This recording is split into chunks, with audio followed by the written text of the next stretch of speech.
second. We're going to start recording. All right. So thank you all for joining us. It is 7 o'clock, so we are going to go ahead and get started. Hopefully you can all see my screen. And tonight we are going to talk about the flag football pre-competition webinar.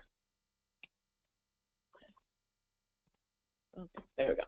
So what we're going to go over tonight is welcomes, which I just did, entry, schedule, talk about the venue, just some rule updates and reminders, the rain plan, general information, and then opening ceremonies.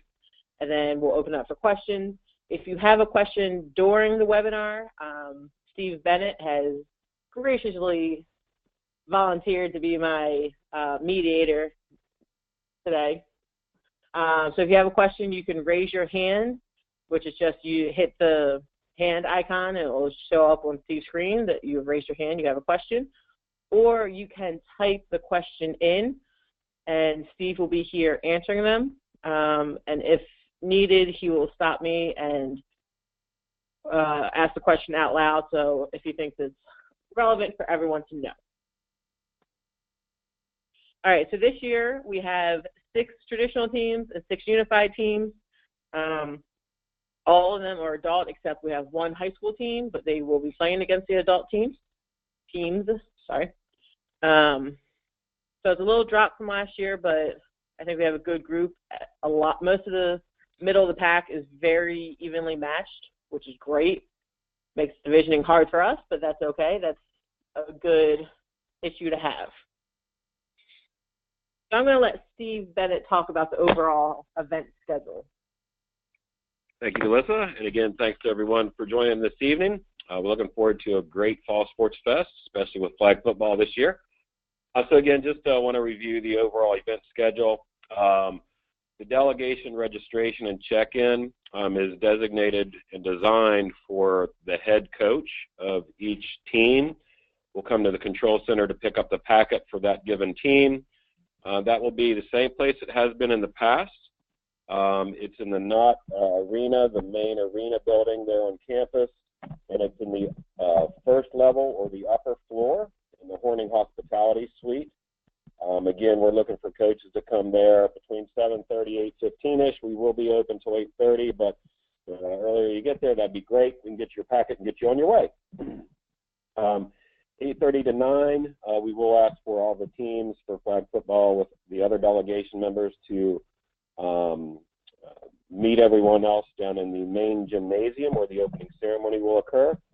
We'll look at that to begin around 9 o'clock. And then right after the opening ceremony, we'll dismiss by sport and send everybody out to their fields to meet with their management team for flag football, go over a few reminders for the coaches, and be on for the day. We do have the family hospitality available. If you want to share that with the family members of the athletes and partners for your team, that would be great. That will be right across the hallway from where the control center is located in the upper level of the field house. And something we have new this year, if you guys don't have a game going on during the time frame of around 10:30 to 3:30-ish, it'd be great to come and check out the Young Athletes program, which again, if you're not familiar with that, that's a program designated for individuals between the ages of 2 to 6 or 7, focusing on gross motor skills and camaraderie and meeting with their peers and just basically having fun and introducing them to Special Olympics and what we have to offer as they continue to grow older and can join on some teams and start practicing and training and hopefully competing in the years to come. That will be located right across the hallway from where the opening ceremonies is in the main gymnasium. And of course with awards, once your final result or your finished place is determined, we will have award presentations for each team. Talk about the delegation registration again. Just the head coach really is the only person that can come pick that up, so limit that to just the head coaches. It's a small area, limited space. We don't need a lot of people coming in there, just the head coach, please. At that time, if you do have any scratches, please make sure that you communicate those when you're picking up your delegation packet.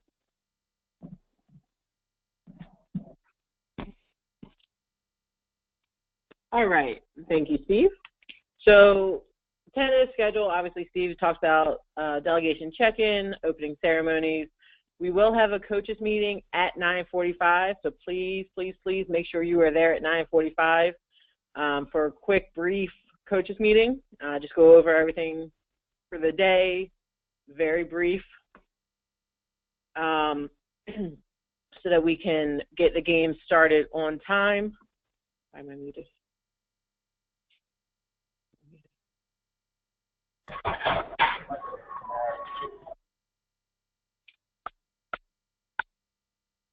Sorry about that. I'm not sure what happened.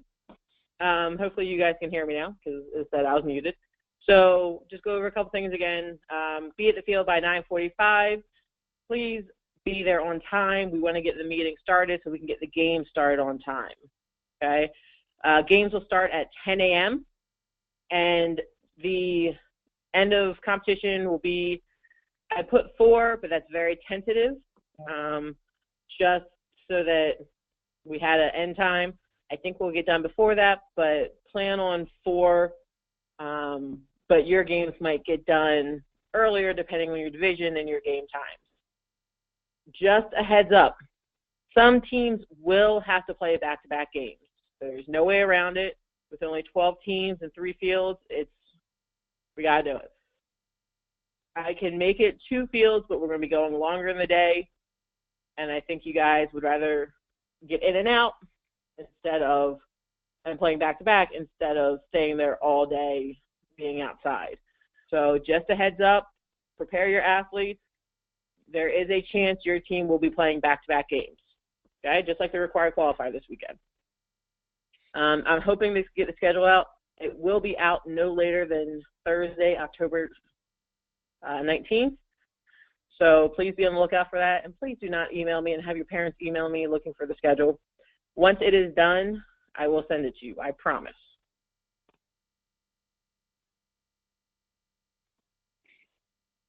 Thanks, Melissa. This is Steve once again. Again, this is the overall layout of campus. Just to give everyone their bearings. If you look down in the far right corner, the J. Dillon Fieldhouse, which is attached to the Knott Arena, again, just want to point that out. That's where the Young Athletes program will be occurring. So just for your reference point there.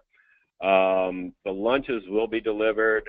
We'll talk about this in a minute, but lunches will be delivered to the flag football tent. Head coach can pick those up.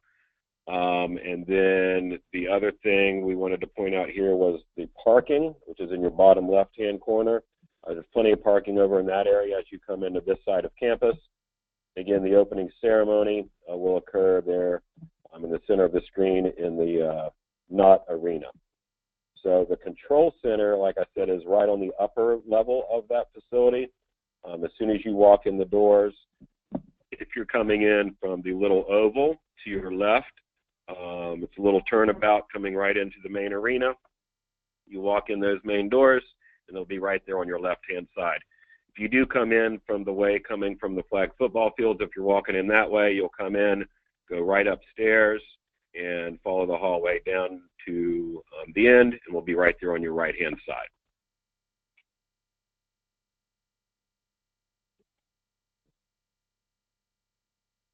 All right, so this is the tentative field lining, how I would like to have it. I'd like to have all 3 fields right next to each other, which we should be fine. But that means that the parents cannot sit in between the fields. Just how we have it set up every week at the Howard County League, parents have to stay on the end lines. And there will be no room for them to sit in between the fields. Okay, so make that very clear to your parents and families. In between games, you're going to have to get off to the side of the fields as well and not stay in between because there's not going to be a lot of space in between the fields. Field number 1 will be closest to the buildings, and field number 3 will be on the far side, closer to the stadium that's over there in that little side road. Okay, so I'm hoping this is how it's going to be. Still waiting to hear back from Mount St. Mary's to make sure that they can do it like this. If so, we're going to have the lunch tent and control center on the far side where field 3 was last year. Okay. And there is going to be a ton of open space back there as well. Long distance running has moved their start and finish line, so they will not be down on the field like they usually are. So if your teams want to warm up, if you guys want to practice in between games, whatever, you can congregate over in that area. It's going to be wide open for us. Just a few reminders. Game time, the plan. Now, this may change depending on a lot of different variables, but the plan is to have 2 20-minute halves, 5-minute halftime. Coaches get 2 1-minute timeouts per half. Okay? If you don't need them, that's fine. You don't have to use them. They do not carry over. So you only get 2 per half. And then, as always, it's a running clock except for the final minute of each half. Okay? Tiebreakers, if needed, it's a head-to-head competition based off of the results from that day, followed by the points allowed. Okay? If it's still a tie after that, it's the points allowed and the points scored differential. Okay, I'll have all this down the field with us again, but I'm just going to go over it today. And then, so those are the 3 different options. Sorry. After that, we'll go into more detail, but hopefully there's not a tie after that. There shouldn't be, I should say. Just, again, some reminders. You must start the game with 5 players. Okay? If it's unified, it's 3 athletes and 2 unified partners. If it's traditional, it's 5 athletes. If it's a unified game, you cannot play with 4 athletes and 1 partner. That is absolutely not allowed. Okay? You have to play with 3 and 2. If a partner gets hurt and you only have 2 partners there, then you play with 3 and 1. You are not allowed to have, for unified teams, you're not allowed to have more than 3 athletes on the field at one time. Okay? Just putting that reminder out there. I haven't any issues with it, but I just wanted to remind everyone. Just a couple extra unified rules. Partners can be quarterbacks, but they cannot pass to another partner. If the partner is a quarterback, they can only throw to athletes. They can hand off to another partner, but they cannot throw it to another partner. Okay, and we haven't had this issue, which is great, but partners cannot dominate the play. Okay, like I said, we haven't had that issue, but I got to put it out there. For the equipment, I believe everyone's done this, but everyone must be wearing a mouth guard at all times. You have to have a mouth guard in when you're on the field. Okay, that is non-negotiable. Uniforms, a big thing that I've seen so far is jewelry. All jewelry must be off. You cannot have any piece of jewelry, necklace, earrings, nothing. Everything has to be taken off before the game. A big one, which I don't know if we've had issues with, but I'm going to say it anyway. All players, their shorts or pants cannot have pockets in them. That is more of a safety issue for those that are going for their flags. No pockets. They have pockets. There's nothing for them to change into to match. They will not be playing. Okay, that's been a rule all year. I've tried to catch as much as I can, but obviously I may have missed some. No pockets in the shorts. It's a safety issue for those that are playing with. Okay, Megan or Don, are you guys on?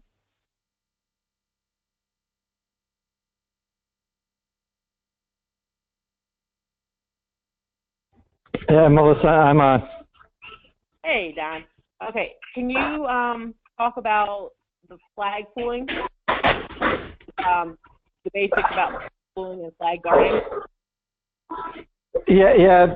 Basically, you can't be blocking the flags by either intentionally or unintentionally running with the ball. So most people recommend just running with the ball all the way out, and then you won't be you won't have an issue. But I mean, sometimes it might just happen, but the big thing is people actively blocking with their hands or elbows or something, and you can't do that. Great, thank you, Don. One more thing to add to that is their uniform must be tucked into the shorts.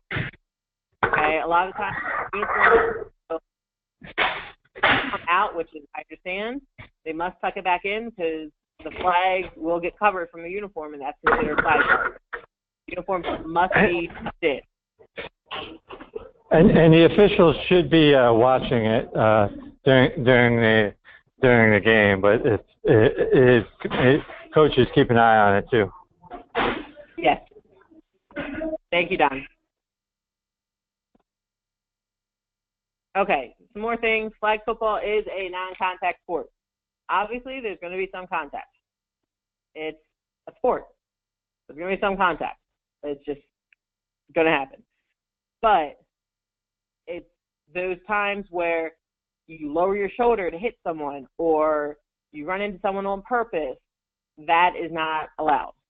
Okay? Player safety is most important. If they run into each other by accident, it's going to happen. But please make sure your athletes know non-contact. Okay?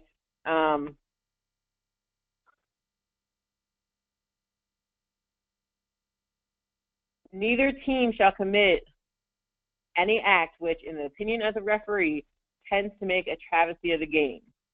Okay? This includes intentionally committing penalties and fouls to gain an advantage. Be smart. Have your athletes play smart. Don't get penalties. It's going to happen, but work on them about that. Work on them to play a clean game. The referees will enforce any penalties that they see. You as coaches cannot argue with the rest. It's their opinion. It's how they see it. That's it. There will be no arguing with the officials. No yelling at them, no arguing, nothing. The only thing you can say to them is, good game. Okay? These are volunteers coming in to help us. They are NERSA officials, so they're great officials. They know what they're doing. Just like any sport, what they see is all their opinion of what they see. You may see something different. Sorry. Okay? What they say goes. We're not going to change your mind. If I see any coaches yelling at officials and arguing with officials, I will throw you out. Okay? I'm not dealing with that. These are volunteers. They're coming to help us. It is their call.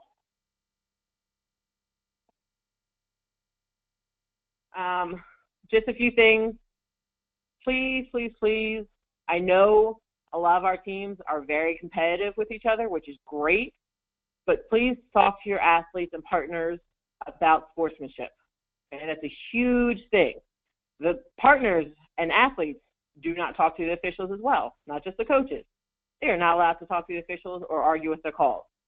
I will throw them out just as fast as I throw out a coach. You will get one warning. As a team, not individuals, teams will get warning.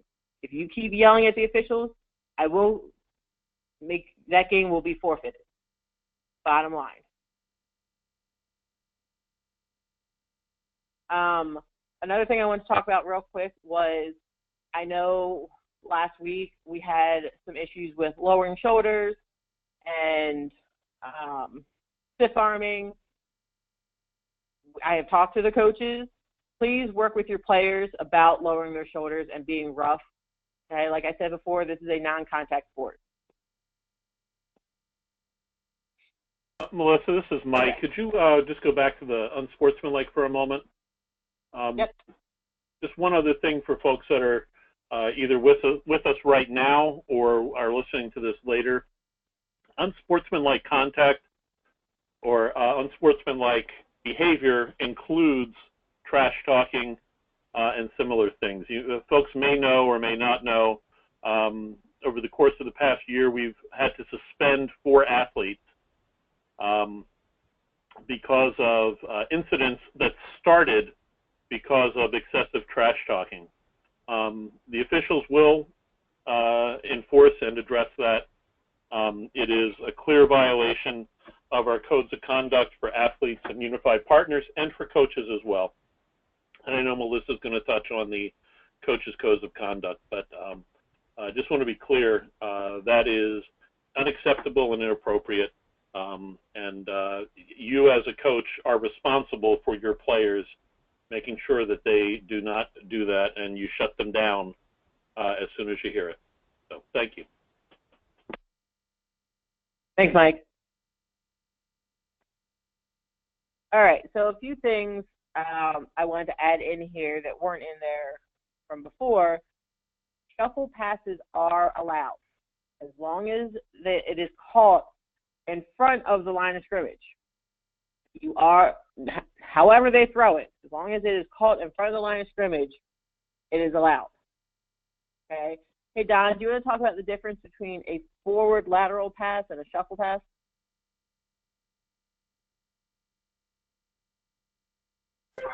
Yeah, basically it's basically anything, it has to go past the line of scrimmage. So if it can be, you can throw the ball underhand, you can throw the ball overhand, you can throw the ball with two hands, but it's got to go over the line of scrimmage. If it doesn't go over the line of scrimmage, then it's a legal pass. Thank you. For those of you who don't know, I'm asking Don for explanations since he is on my sports management team, and he has been around flag football, I think, probably the beginning.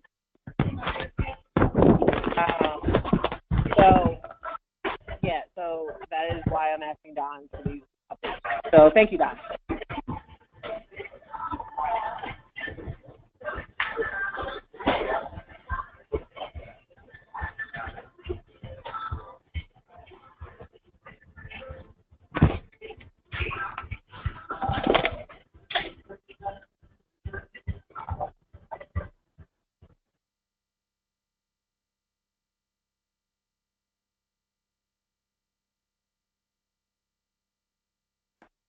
Hi, Melissa. If you're speaking right now, we can't hear you.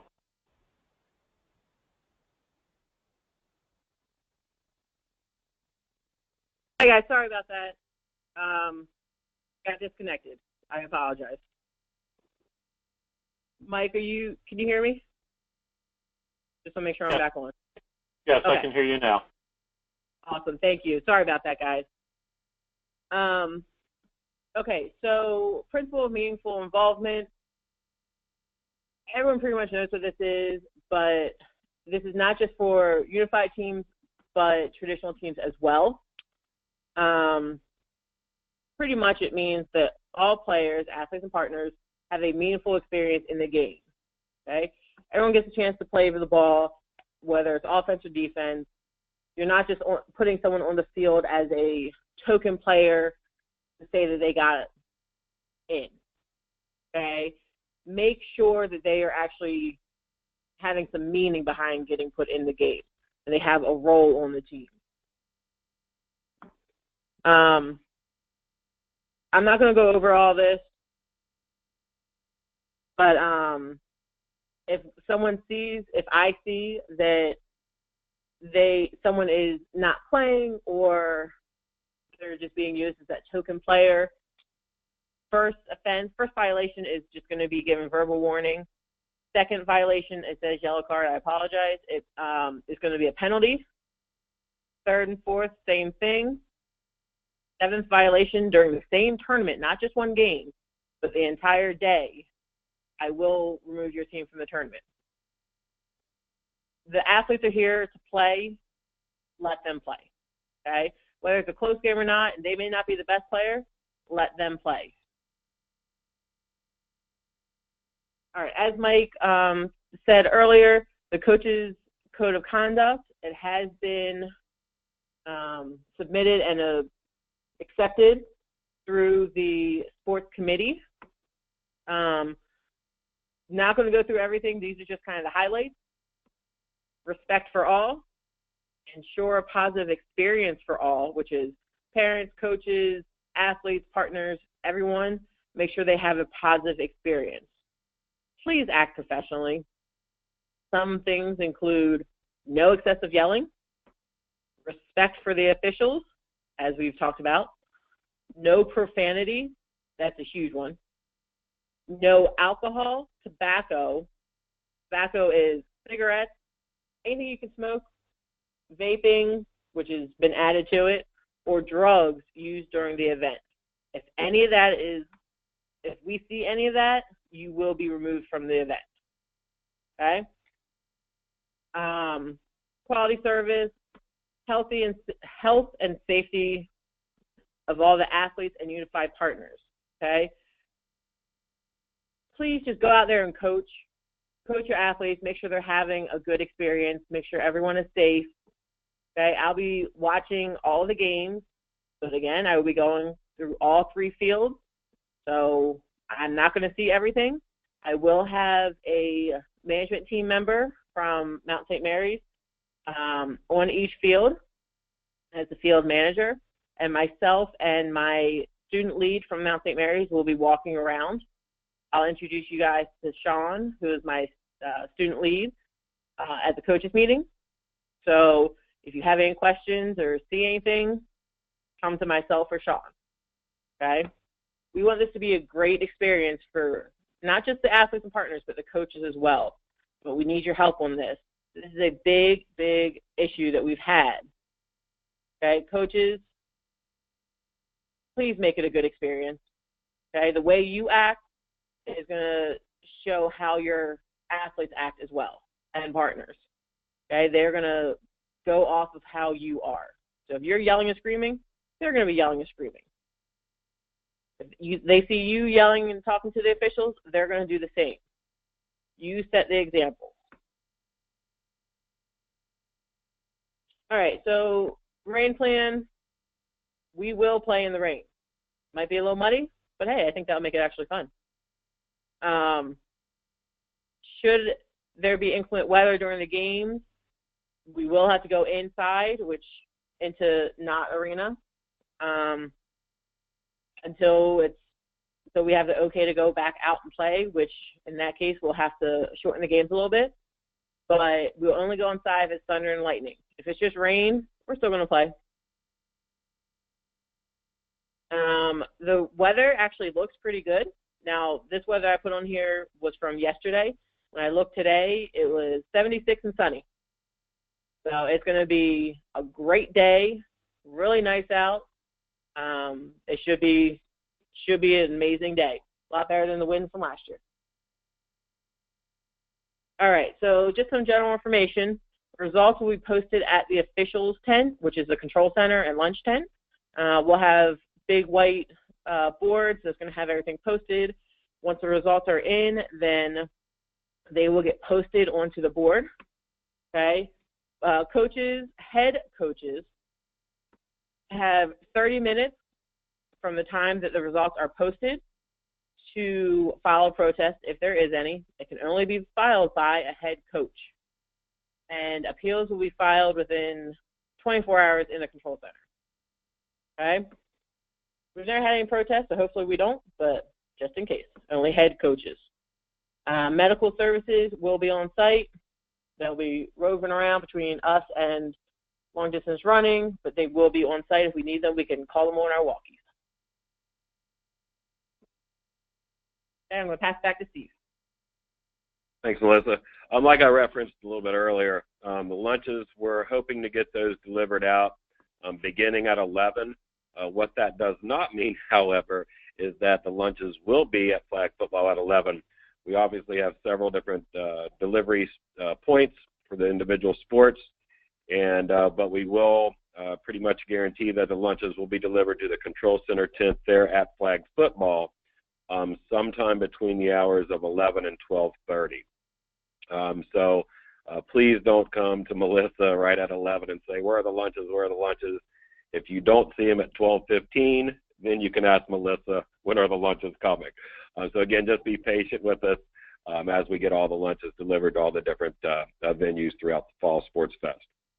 And like I said, just the head coach can come and pick up those orders, distribute those out to the team members, and just continue to have a great day. For concessions, there will be concessions available in the Knott Arena, which is the main building where opening ceremony is. You can come upstairs to the upper level. It'll be in their main concession area in that hallway. Again, that's available to any spectator, athletes, partners, coaches, family members, etc. So we're working with Mount St. Mary's individuals to make sure that they've got everything prepared, similar to what they had last year. If you were there last year, you may know that they ran out of coffee and some hot chocolate, so we made some other alternative plans to make sure that doesn't happen this year.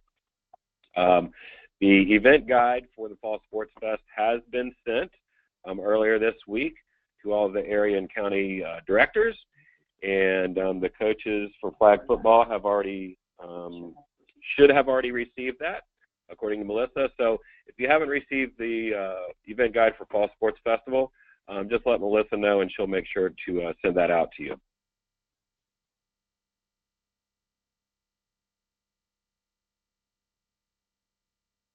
Again, like we mentioned in the opening ceremony, the time schedule at the beginning of the webinar, one of the things that we are asking, as we typically do, is for each county program to designate 2 individuals, whether it's an athlete and a partner, 2 athletes or whatever, to carry in the banner in recognition of the county program during the opening ceremony. If you have any individuals from your teams that you would like to nominate, please forward those names along to your area director, and they will look through those submissions, make a determination who they want to represent the county for the opening ceremony, and then we'll parade the banners in with those individuals that the county director selected for that duty. If there are individuals on your team who get selected to do that, they must be we will make announcements in the arena, but they need to be ready and report by 8:30, or there's a potential that they will not be included in the parade. If they're not included in the parade, obviously we will make announcements and recognize the county program, but the reason for that early arrival is to make sure we have those individuals and we check them in, we prepare them, talk through them about what the expectations are, and then also convey that information to the individuals who are emceeing for the opening ceremony so they can put that in the script. If there's any pronunciation questions regarding the names, we have time to make sure we've got everything covered. So again, reiterate, if you have anybody you want to nominate, please send them to your area director.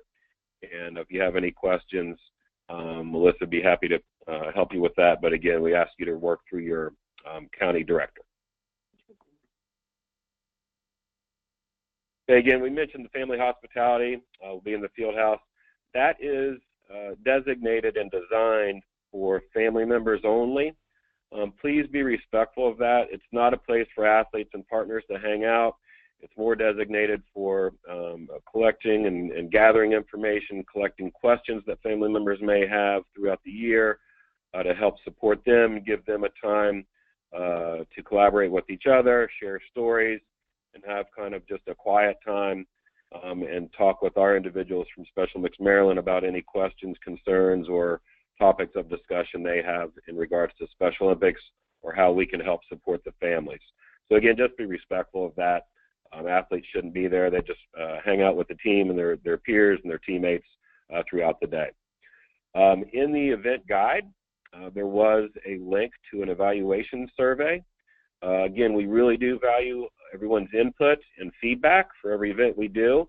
So please encourage all athletes, coaches, partners, family members, anybody from your delegation to go to that link and fill out the survey. There's primarily about 4 to 5 questions that we want your feedback from, but there's also an option for you guys to indicate anything else you'd like to address to us regarding the Fall Sports Fest. And again, when and if you do that, we hope you do, but when you do that, please also note that we like to hear both ways we can improve, but also the things that you felt went well in order to continue to do the things that you liked and not change things if you did like them. So again, just give us feedback on things you liked and things we can improve upon.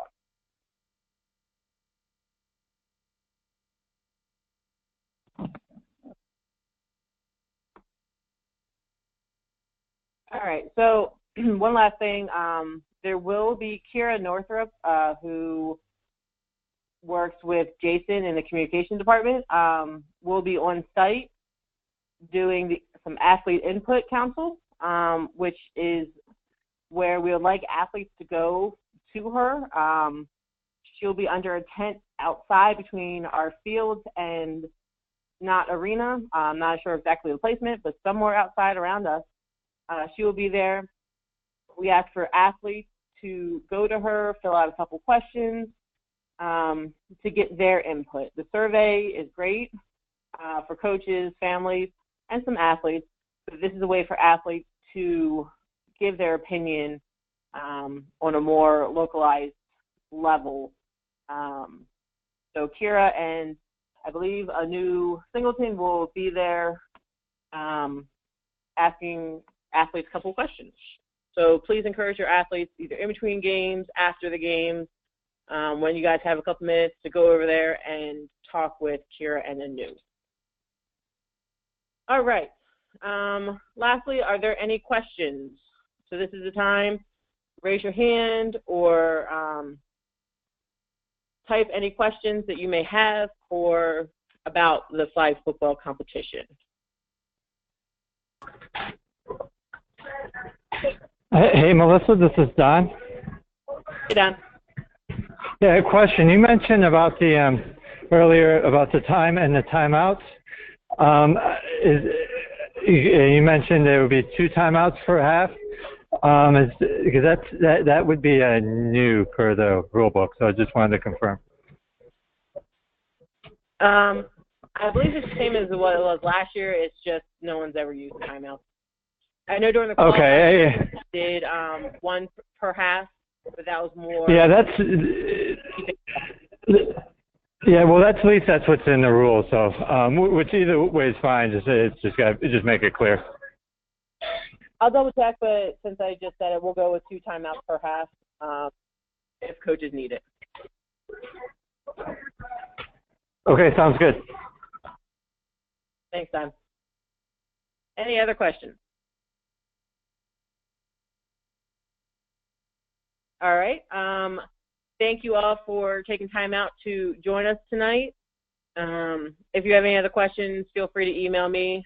You all have my email, phone number, and I look forward to seeing you guys at the state tournament next week. Have a good night.